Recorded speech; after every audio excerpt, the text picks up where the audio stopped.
Hey guys, G.I. Joe here. Welcome back to the bunker here in Atlanta, Georgia. We are finishing up round 6 in our Operation Valhalla game. This is the round 6 recap. The Commonwealth just finished their turn here, I think yesterday or maybe 2 days ago. But we're getting ready to shoot G7 here sometime this evening, but I just want to give you a synopsis of where we're at.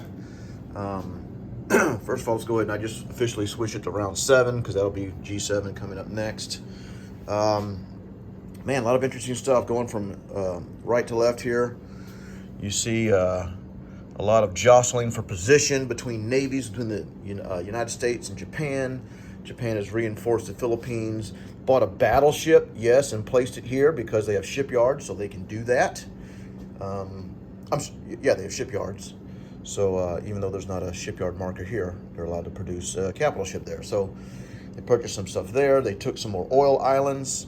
Of course, Commonwealth came back and killed the transports there, auto-killed. Japan has shored up for the time being Southeast Asia and India. You see some jostling and positioning going on here from the Allies up north. Allies came over and took Shantung, okay, and then of course coalition effort with Russia, China, and all that, trying to diverge their way down towards some points taken from Japan. Japan has consolidated in Kwai for some type of something coming up, who knows. Middle East, at least for the time being, is under Axis control. The Russia-German front has been toggling back and forth between Germany, Russia. Russia's purchased a lot of punch power. They purchased a transport and another, I think, a destroyer or something to be a pest down here, crossing across the Black Sea. Not a lot going on up here. There were some German ships up here, but I think UK killed those with some planes and a destroyer. I think it was a cruiser, destroyer, and 3 subs. They took care of that. The US, of course, consolidated up here, more of their forces here, up to Gibraltar. Gibraltar is Iraq, of course.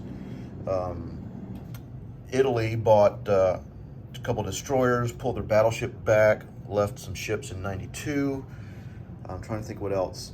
I think one of the most interesting things, for me at least, is that Commonwealth has repositioned down here into Central and South Africa. They purchased a bomber and, yes, a battleship, which they can do because they have the shipyards tech, so they can place it on a miner. And so they've repositioned here, moved some forces into here, brought some stuff over here to French West Africa. They came up and took the Horn Point away. So yeah, some definitely interesting stuff happening down here in this area. So we're at round 7, and as it currently stands, you can see that the Horn Point was taken away along with the Reich.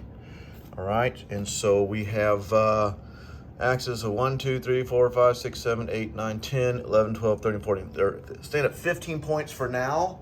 Again, with points still in play on both ways, either perhaps grabbing a point or two, also having some points taken away. So it's really coming down to the wire, guys. So it's going to be interesting. Stay tuned for round 7. We'll be starting G7 tonight. And round 8 should go fairly quickly because it's just what moves for our points. Like non-combat moves really don't matter.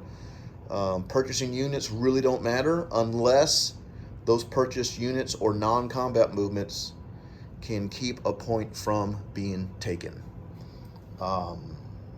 So yeah, round 8 should go pretty quickly. So hopefully we'll be done with this game here in the next week or so, week and a half.